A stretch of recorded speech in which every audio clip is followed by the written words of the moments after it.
He had exactly 30 seconds to decide whether he would lose his job or let someone else lose their life. The alarm light blinked once and then quiet again, the kind of silence that feels heavier than noise. Everyone else kept walking, scrolling, talking, pretending nothing was wrong. But he stopped because silence had taught him more than sound ever could. He was a single father, running late as usual, carrying the invisible weight of a life that depended entirely on him. Every morning began the same way: packing lunch with one hand, tying shoes with the other, memorizing a child's face in case the day went wrong. Raising his son alone had trained him to notice what others missed: the tension in a room, the meaning behind a pause, the warning hidden in routine. He worked a job no one admired, in a place where people rarely learned his name, let alone listened to his instincts.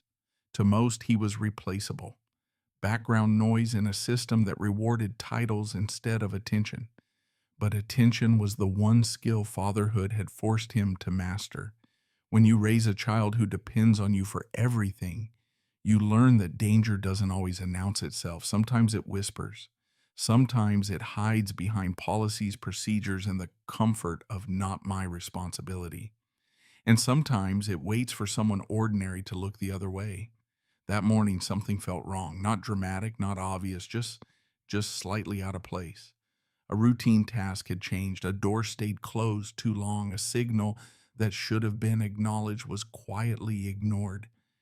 He knew what would happen if he spoke up, because men like him were taught early to stay in line, stay quiet, and be grateful.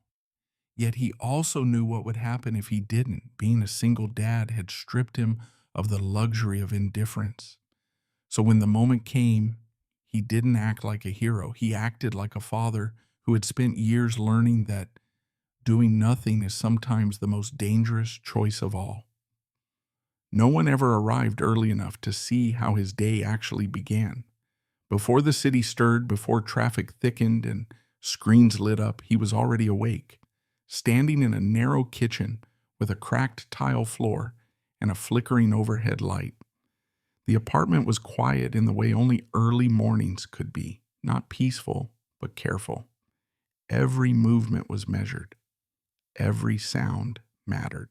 He packed lunch slowly, folding a napkin twice, then unfolding it, then folding it again, as if precision could somehow make the day safer.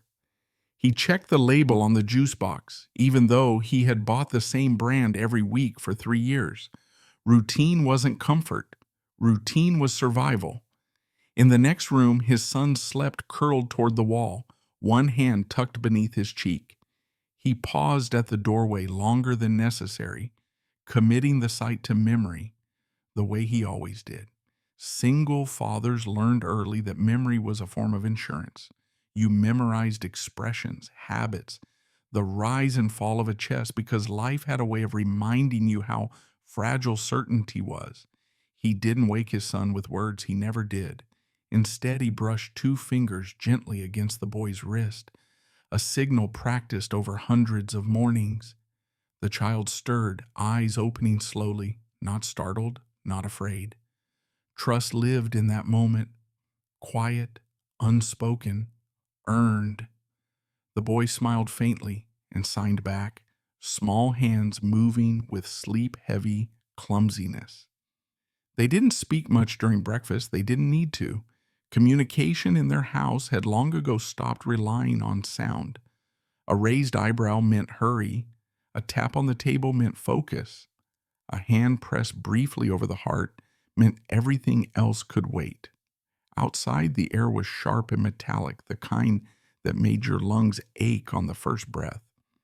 He walked his son to the drop-off point, waited until the doors closed, waited until the bus pulled away, waited until it disappeared around the corner. Only then did he turn toward his own destination. The building where he worked didn't look dangerous. It never did. Clean lines, neutral colors, carefully posted safety notices that no one read anymore. People walked through its doors with confidence, assuming that systems worked, that alarms functioned, that responsibility belonged to someone else. He passed through security with a nod, badge scanned, name unread. The guard didn't look up. They rarely did. That was the role he played here, the man who blended into the background, the one whose presence was acknowledged only when something needed cleaning, moving, fixing, tasks that happened at the edges of importance. He didn't resent it. Resentment took energy he couldn't spare. Instead, he watched. He noticed how people walked when they were distracted, how doors closed differently when they were rushed, how silence pooled in places where it shouldn't. He noticed the way machinery hummed. Not just that it hummed, there was a difference between functioning noise and warning noise, between routine vibration and something struggling under strain. These weren't skills he'd learned on the job. They were habits forged at home, in the constant vigilance of raising a child who depended on him to translate the world. When you couldn't rely on sound, you learned to read everything else. And that morning, as he moved through his first assignment, something didn't align. It wasn't dramatic. There was no flashing light, no shouting voice, just a small, almost imperceptible deviation, a process completed too quickly, a confirmation screen that lingered a second longer than it should have. Others walked past it without slowing.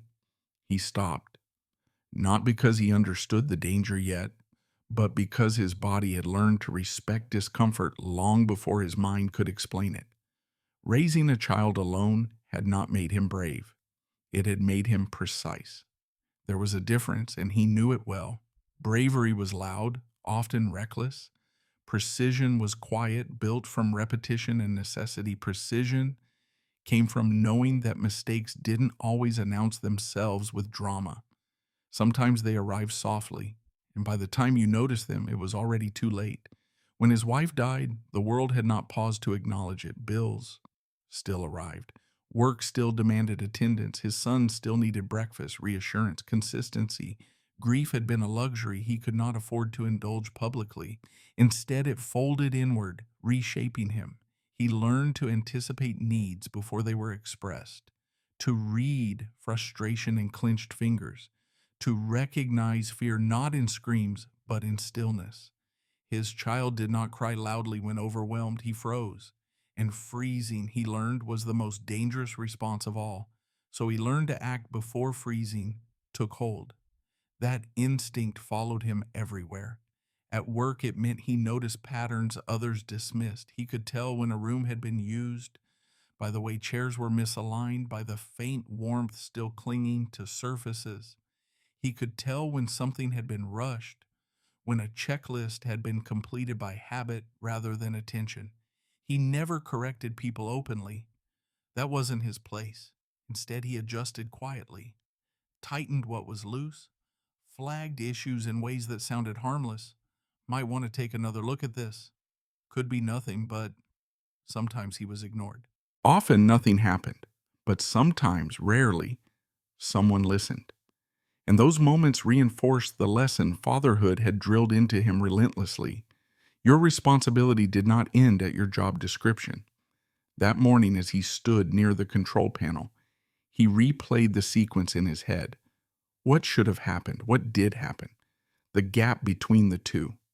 He imagined his son in the same situation, confused, uncertain, trusting him to step in. That thought tightened something in his chest. The system around him assumed compliance. It assumed silence. It assumed that if no alarm sounded, nothing was wrong. But systems were built by people, and people made assumptions. He ran through the consequences quickly, not catastrophizing, just mapping possibilities. If he was wrong, the worst outcome would be embarrassment, maybe a reprimand. If he was right and stayed quiet, the outcome could ripple outward in ways no one could undo. He glanced around. No one was watching him. That too was familiar. The invisibility that had once frustrated him now offered a strange kind of freedom. He could move without scrutiny, adjust without challenge. He could buy time. He began with something small, a delay, a procedural pause that looked routine on the surface but forced a check deeper in the system. It was the kind of move no one questioned because it fit neatly within expectation. He wasn't disrupting, he was maintaining. As he worked, he thought about the morning ritual with his son, about the trust placed in his hands every day without ceremony or acknowledgement. He thought about how often he had acted on instinct and been right, and how often being right had gone unnoticed. That was fine. This wasn't about recognition, it was about refusing to ignore the quiet warnings. The building continued to function around him, unaware of the decision forming beneath its polished surfaces. People passed by, immersed in their own priorities, confident that safety was someone else's responsibility. He finished the adjustment and stepped back, watching, waiting. The signal changed, not dramatically, just enough to confirm what his instincts had already told him. Something was wrong. And now, whether he wanted it or not, he was part of it. The first response came exactly as he had expected, nothing. The indicator reset. The panel returned to its neutral glow.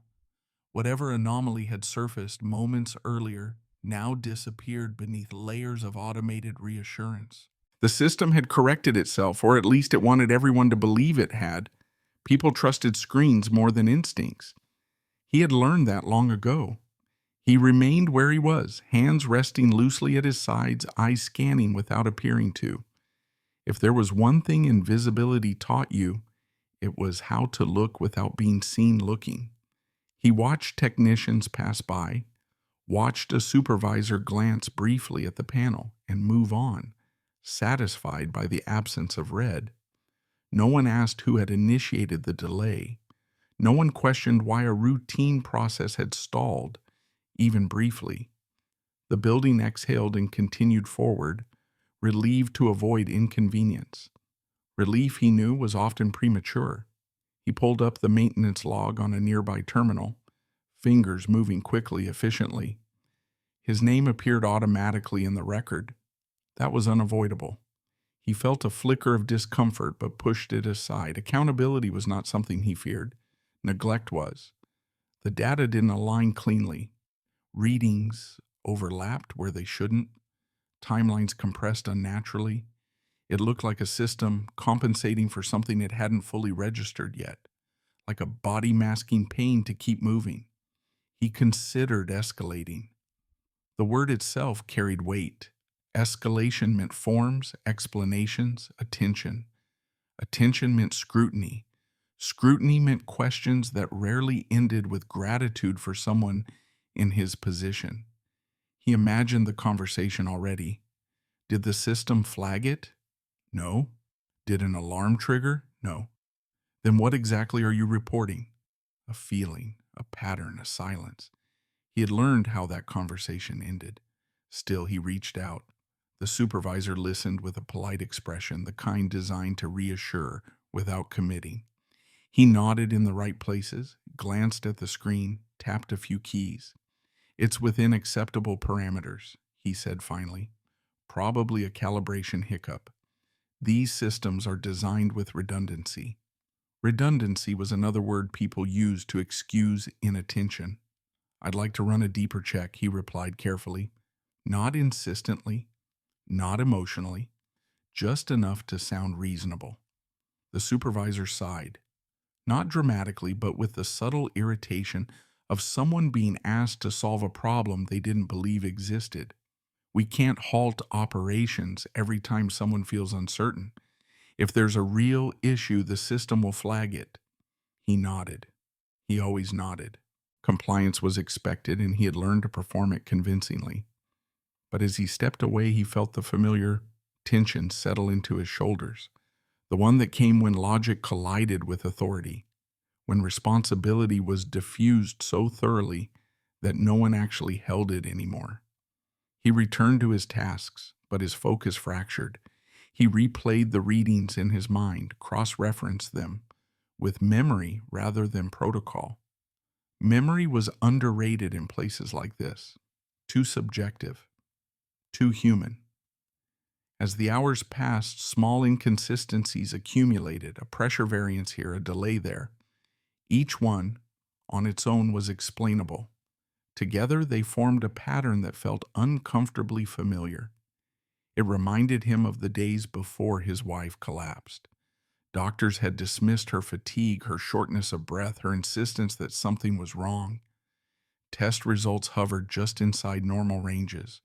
Nothing alarming, nothing urgent. Until it was. He shook the memory away, grounding himself in the present. This wasn't personal. It couldn't be. Systems didn't get sick. Buildings didn't fail quietly, or so people believed. He checked the time. If he was right, the window for intervention was narrowing, and still no one was listening. By midday, the subtle shifts he'd noticed earlier had become harder to ignore, at least to him. The system continued to compensate, drawing from reserves that were never meant to sustain long-term strain. It was clever, in a way. Adaptive, dangerous. He stood at the edge of a busy corridor, watching people move through it without concern. Conversations overlapped, laughter echoed. The building felt alive, energetic, confident in its own stability. That confidence unsettled him more than any alarm could have. He considered walking away. The thought came uninvited, tempting in its simplicity. He had done what was required. He had reported what he saw. He had followed procedure. Whatever happened next was beyond his control. No one would fault him for stepping back, no one except himself. He pictured his son again, not as he was that morning, half asleep and trusting, but as he might be later that day, asking questions with his hands, searching his father's face for answers. Children had an uncanny ability to sense when something was being withheld. He had promised himself long ago that he would never lie to his child through omission. So he spoke up again. This time, the reaction was less patient. The supervisor's tone sharpened, edged with annoyance. "You've already logged this. We have teams monitoring. We don't need redundancy on the redundancy." "I'm not asking to shut anything down," he said calmly. "Just to slow it, to check manually. That's not your call." There it was. Not a rejection of the concern, but of the person raising it. He felt heat rise in his chest. Not anger exactly, but something heavier. Recognition. The awareness that this wasn't about data anymore. It was about hierarchy. He nodded again, thanked the supervisor, and turned away. Outwardly compliant, inwardly calculating. If he couldn't stop the process directly, he could influence its pace. He initiated routine tasks that required presence in key areas. Maintenance checks that were justified, documented, unremarkable. Each one introduced minor delays, small enough not to draw attention, but cumulative in effect. He was careful. Too much interference would raise suspicion. Too little would change nothing. As he worked, a colleague pulled him aside. "You're making waves," she said quietly, not unkindly. "They're saying you're overstepping." He smiled faintly. "I'm doing my job." She hesitated. "Just be careful. People don't like it when someone without authority acts like they have it." Authority. The word echoed in his mind long after she left. He had never had authority in the ways that mattered here.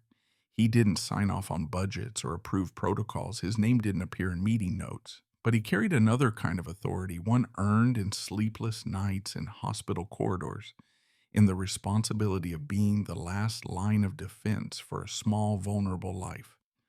That authority didn't come with protection. Late afternoon approached. The building's rhythm shifted subtly as activity increased.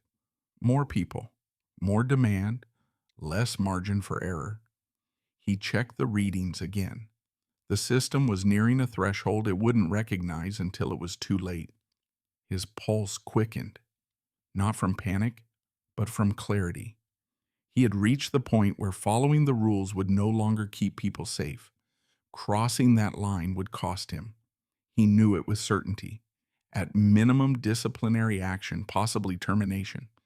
The organization valued predictability over prevention. He was about to disrupt both. He thought about the rent, the school fees, the fragile balance he maintained every day. Then he thought about the alternative. He initiated the next step. This one couldn't be explained away as routine. Alarms remained silent, but processes slowed, recalibrated under his careful manipulation.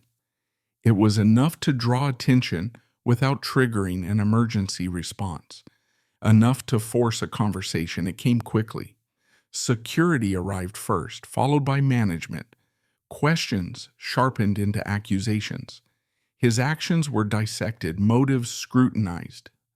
"Why did you do this?" someone demanded. He answered honestly, "Because something is wrong." That's not evidence. It's experience. They didn't like that answer. As they debated procedures and liability, he watched the system's metrics stabilize, strain easing just slightly under the imposed delay. Proof, if you knew how to read it, invisible to those looking only for confirmation of their own assumptions. The argument continued around him, voices overlapping, authority asserting itself through volume and repetition.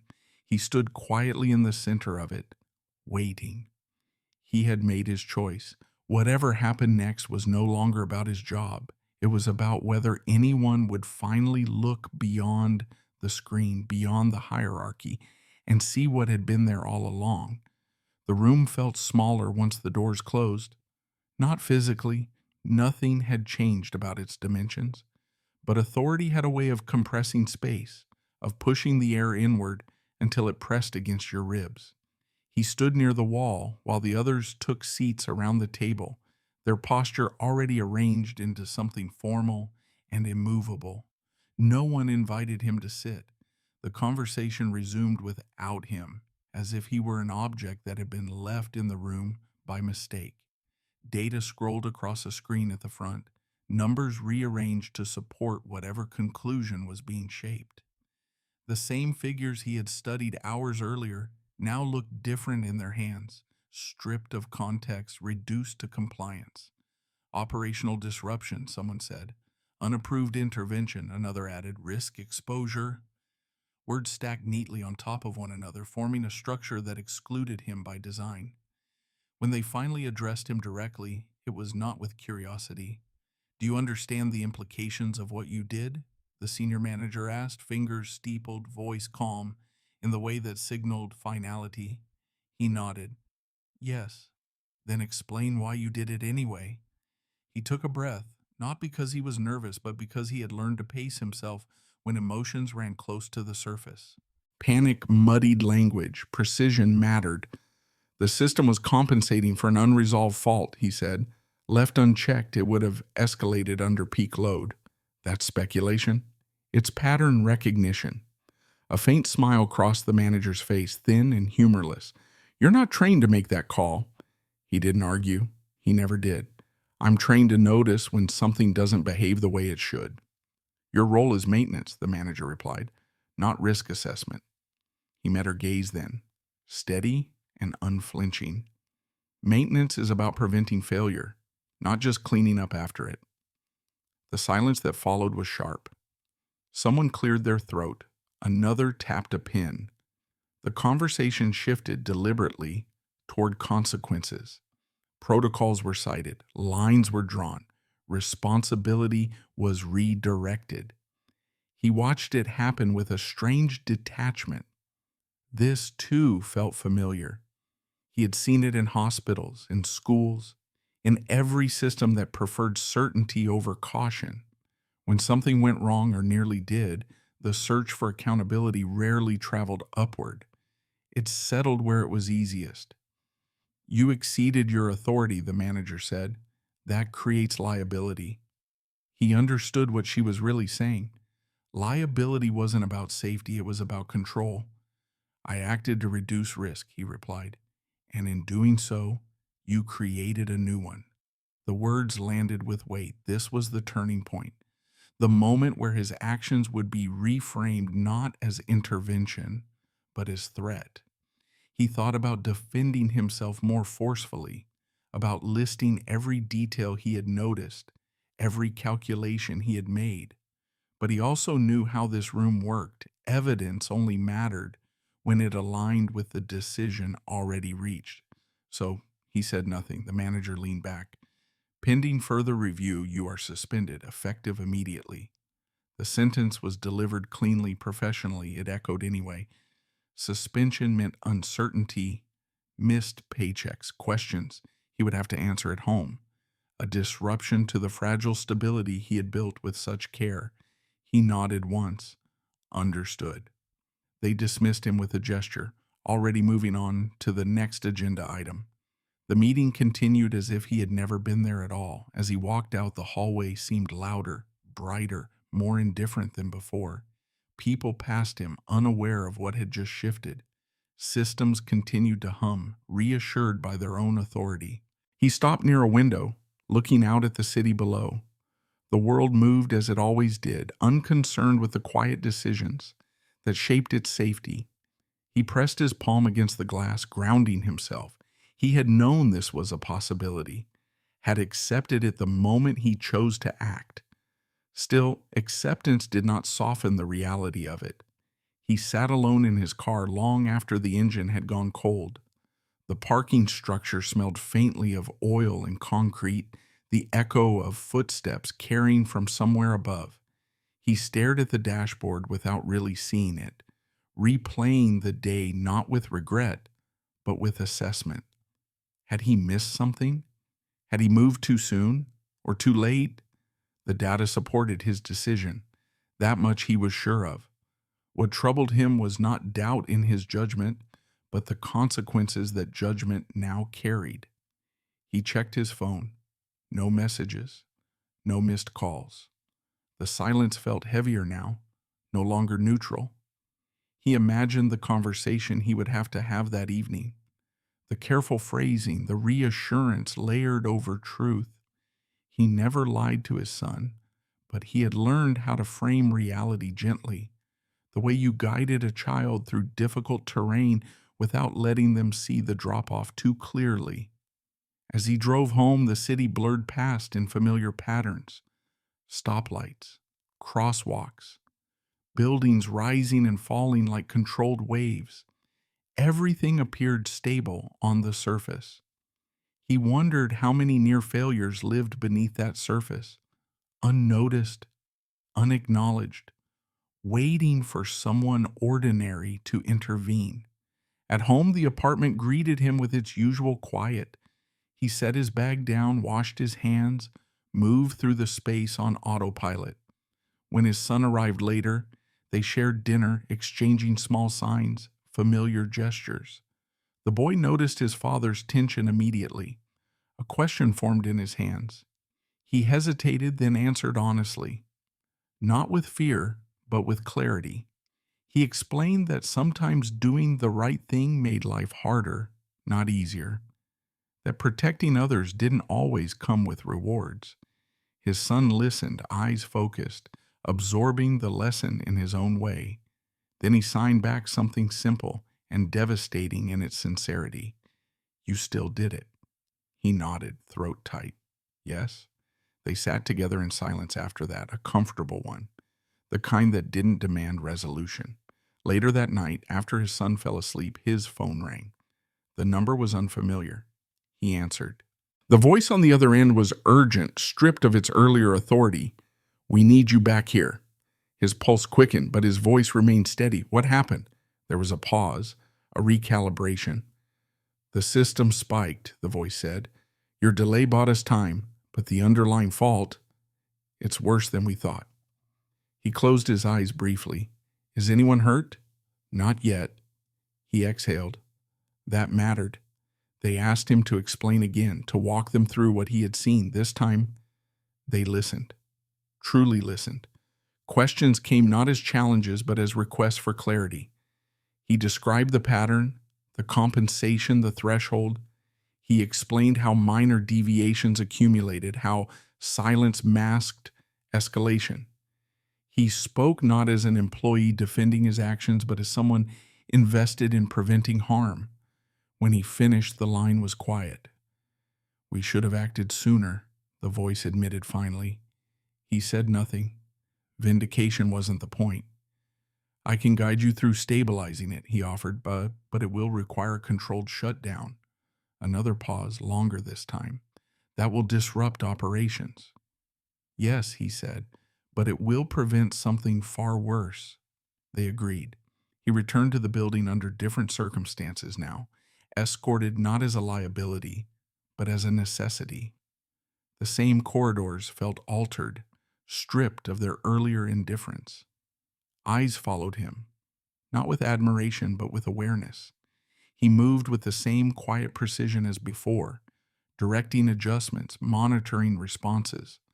The system resisted briefly, then settled, strain easing as pressure was released. Hours later, when it was done, exhaustion settled into his bones. The crisis had been contained, the fault identified, damage avoided. They thanked him awkwardly, promised reviews, discussions, changes. He accepted their words politely. What mattered was simpler. He drove home before dawn, the sky just beginning to lighten. When he entered his apartment, his son stirred, sensing his presence. He knelt beside the bed, brushing 2 fingers against a small wrist.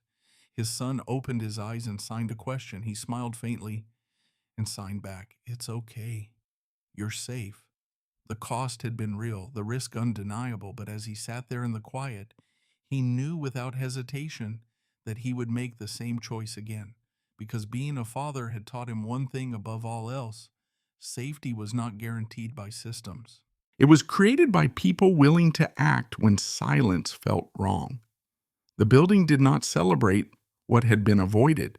There were no announcements, no emergency briefings broadcast across screens, no public acknowledgement of how close the day had come to unraveling. By morning, operations resumed with the same polished efficiency, the same carefully maintained illusion of uninterrupted control. That, he realized, was how institutions survived their near misses, by absorbing them quietly, by smoothing over the cracks before anyone outside noticed they had existed at all. But inside the system, something had shifted. Meetings were called that hadn't been scheduled before. Language changed subtly, cautiously.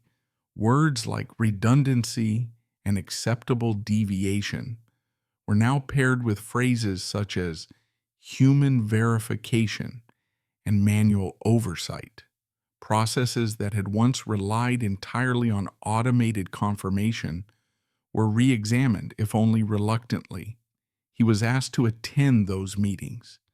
At first, the invitations felt provisional, as though someone might rescind them at the last minute.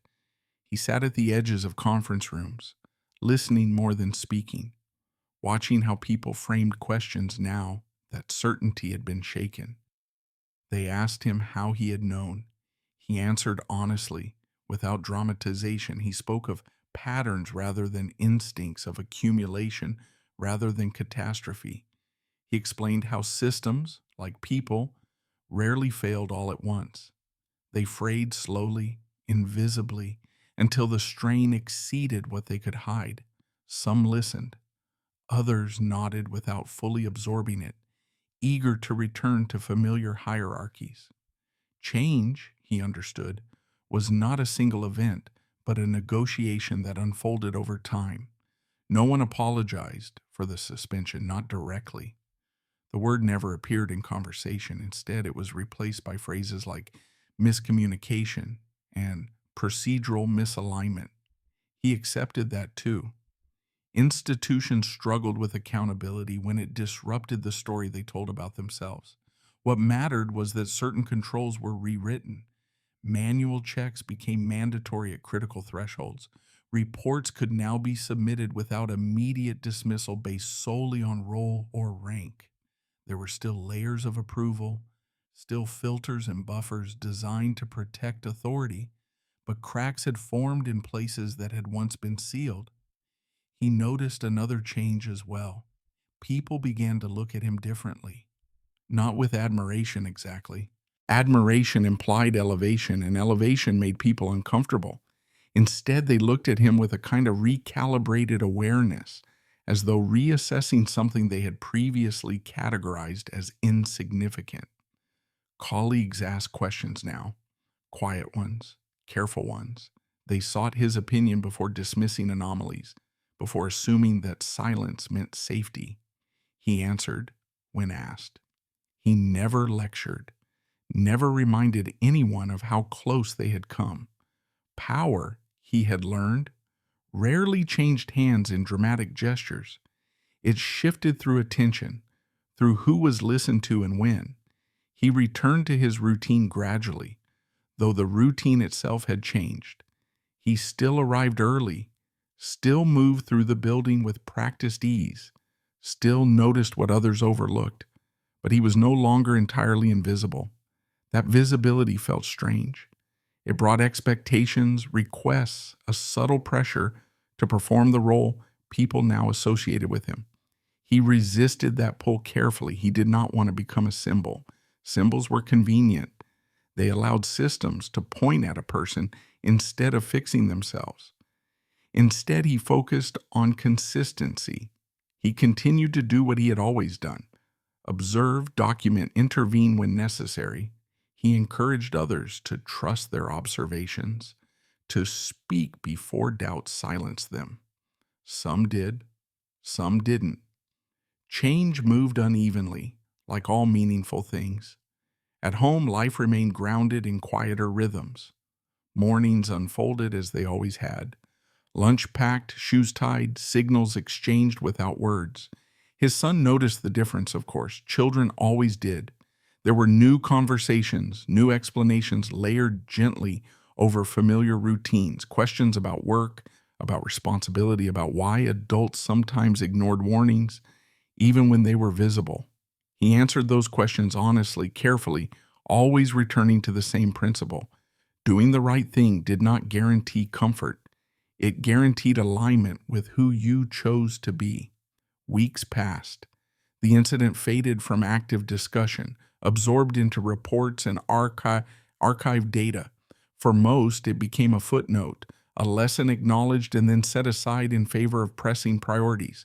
For him, it became something else. It clarified a truth he had carried for years without naming. That attention was a form of care, and care was a form of power rarely recognized by those who benefited from it most. He was offered opportunities that hadn't existed before: training sessions, advisory roles, pathways framed as advancement. He considered them carefully, not with suspicion, but with discernment. Advancement often came with distance. Distance dulled perception. He chose selectively, accepting roles that allowed him to remain close to the work, close to the places where silence could still hide danger. He declined others without apology. There was no single moment when everything resolved neatly. No ceremony marked the transformation. No speech captured the complexity of what had shifted. The story did not end with applause or recognition. It ended the way most real stories did, in continuation. One afternoon, he noticed a new employee hesitate near a control panel, uncertainty written plainly in her posture. He watched as she debated whether to speak, whether to trust what she was seeing. He approached quietly. "What do you see?" he asked. She hesitated, then answered. They checked it together. It was nothing serious, a minor inconsistency easily corrected. But she smiled afterward, relieved. Not because she had been right, but because she had been heard. That, he realized, was how systems truly changed. Not through singular acts of heroism, but through cultures that allowed attention to matter. At home, his son grew steadily more confident, his world expanding as trust reinforced itself through consistency. They learned new signs together, invented gestures for ideas that had no official language yet. One evening, his son signed a question that lingered longer than most. Why did you help them, even when they didn't listen? He considered the answer carefully. Because ignoring danger didn't make it disappear. Because someone had to act. Because he had learned what happened when people waited too long. Instead, he signed something simpler. Because I could.